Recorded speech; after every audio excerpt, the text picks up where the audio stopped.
You're just too harsh, too hard on people. You need to lighten up. So you're saying it's counterproductive? Yes, and it's immoral too. I mean, shame on you for shaming people. It only escalates conflict. An eye for an eye leaves the whole world blind. It's immoral and counterproductive. Yes, people are sensitive. You have to coax them out of their shell.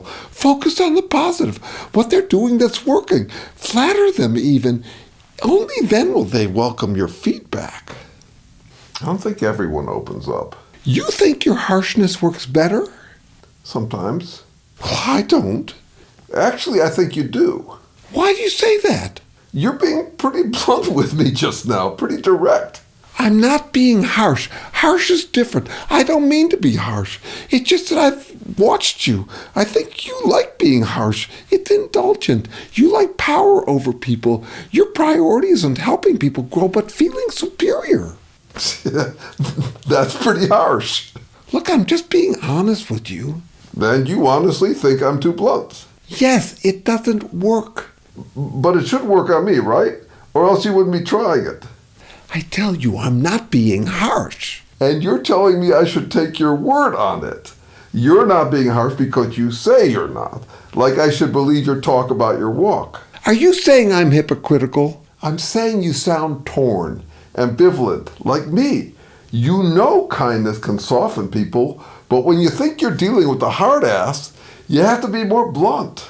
Look, I've called you on your harshness before, and you just don't get it. So yes, I'm being more honest.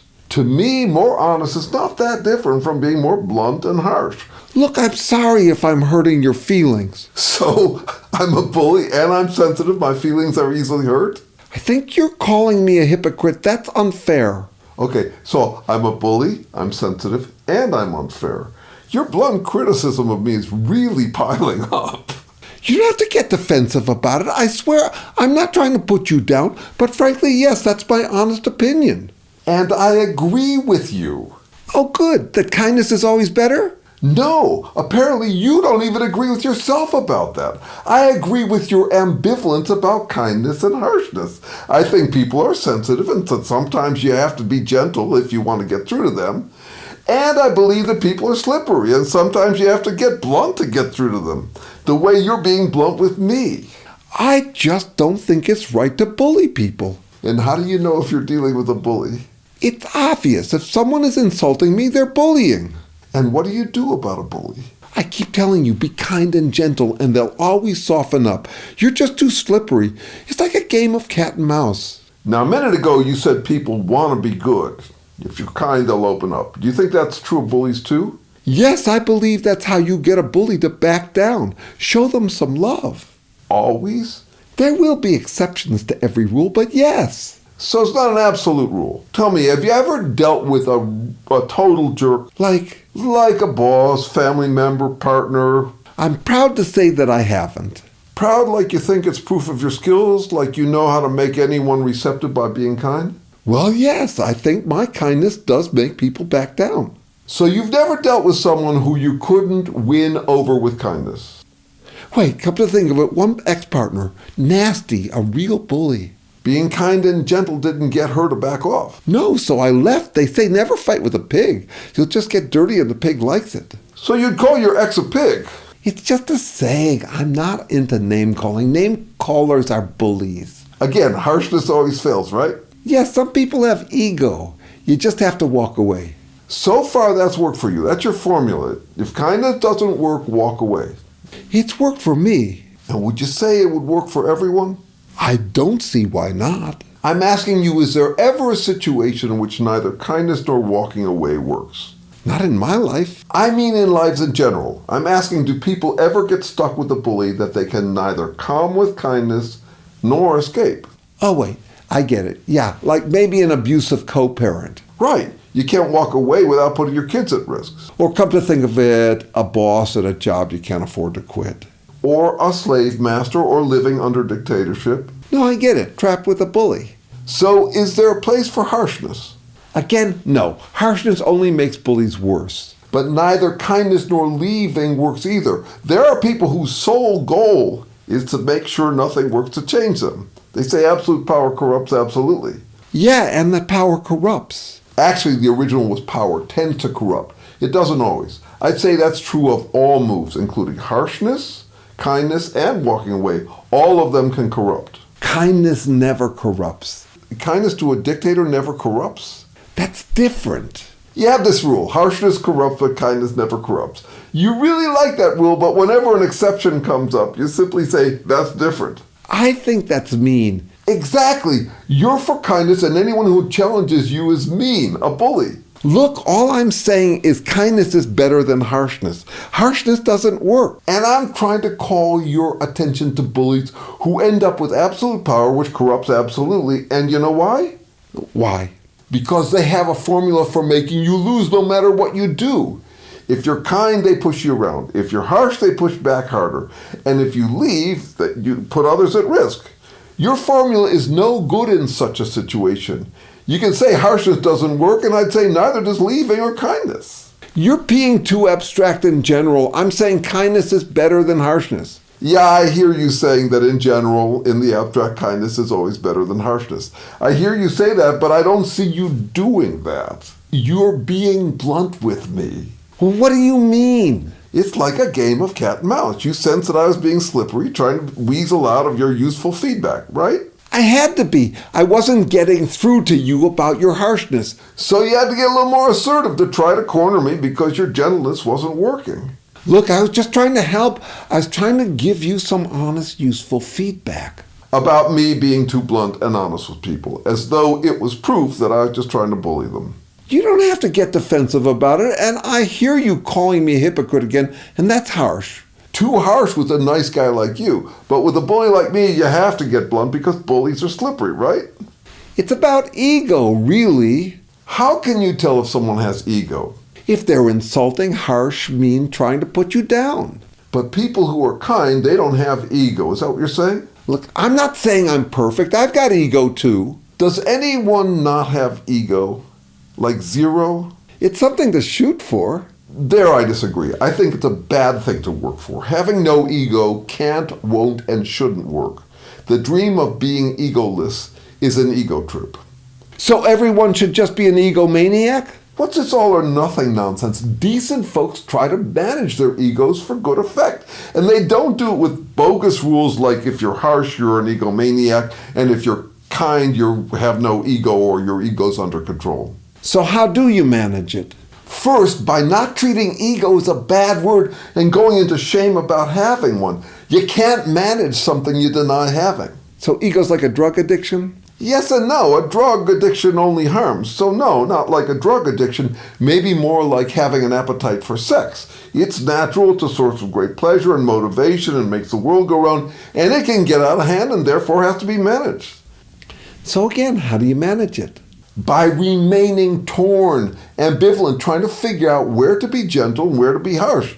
The happy medium? No, not some middle ground set point.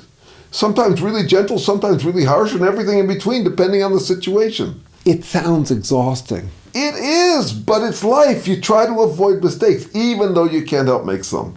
For example, sometimes I'm too blunt and sometimes I'm too tactful for the situation. Sometimes I give up on someone too early and sometimes I give up on someone too late. It's guesswork. I wish there were a simple formula, but I don't think there is one. I don't think it's always be kind or always be harsh. But what about the way that harshness only escalates things? Does it? Does it really? Has anyone ever given you harsh criticism and you rejected it as rude, but it ended up learning from it anyway? But harshness makes people defensive. Sure, at first, and sometimes, not always, they get over it. But an eye for an eye leaves the whole world blind. You say that, but if someone systematically gouged out all of your loved one's eyes, I don't bet you'd find that formula very convincing. These days, people are only getting more sensitive. That's why we need to try to be kinder. I agree. And why are people getting more sensitive? Because life is getting harder. And why is life getting harder?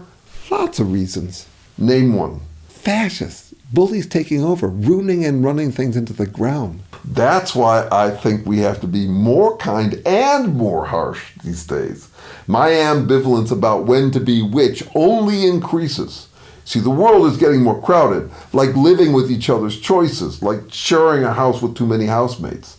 That's why you need to be nicer. Yes, and why you need to be harsher too, more tactful and more blunt. The stakes go up on both. We have to get better at nipping bullies in the bud before they gain too much power. But that just makes you a bully, right? Sure, if you believe your bogus rule that anyone who gets harsh is a proven bully, but I think your rule is only half right. Half right? Yeah, like what you said about me. It's sometimes true. Sometimes harshness is just a power grab. And sometimes claiming that anyone who's harsh with you is a bully, that too is just a power grab. But what about war? It's madness, right? How do you stop it? By not escalating, not fighting fire with fire. Compromise, give and take. So you think the Jews should have settled with Hitler? They should have said, you want to kill all of us, we want you to kill none of us, so let's settle on you killing half of us? Ah, you brought up Hitler. You know what they say? Bringing up Hitler means you lose the debate. You love these bogus rules, don't you? Especially when they mean you win. Tell me, did Hitler exist? Yes. As a one-off? No. We're talking about bullies, right? Right. Anyway, I'm talking about the alternative to killing and eye gouging. Meaning? Meaning I'm talking about harshness as verbal combat. I think it often prevents violence. Sometimes it's useful to stand your ground with a weasel to corner them and back them down. I think sometimes it's useful to be kind, and sometimes it's useful to be harsh, and I'm trying to figure out when to do which. I don't know. I just don't like harshness. Well, now we're getting somewhere. Why not? Because it hurts. What does it hurt? It hurts people. When people are harsh with you, it hurts. Yeah. I feel the same way. When people are harsh with me, it hurts. It hurts my ego. No, it's not that. Well, what is it? I don't know. It's just wrong. I don't know why. Okay, well, here's what I think, and it relates very well to where you started. Humans are sensitive and vulnerable. We prefer reassurance to criticism. All of us. No, I like feedback. So maybe you think you're an exception. That would be reassuring, wouldn't it? But I don't think you're an exception. No one likes to hear they're not as far along as they'd like to be. But I am receptive. Then listen a second, you slippery weasel. We call it ego like it's a bad thing, but it's a natural thing. Stop denying it. Manage it and deal with life's dilemmas, the dilemmas we all deal with. When to hear what's harsh and when to deflect it. When to bite your tongue out of kindness and when to lash your tongue, and everything in between. Stop pretending you found the rule. You haven't. Your rule is nothing more than if something hurts your feelings, you don't have to listen to it because it's bullying. And since it doesn't hurt your feelings to lash out at others, it's not bullying. Deal with the give and take and factor in your own vulnerability because, like you said, life is hard and everyone's sensitive, including you.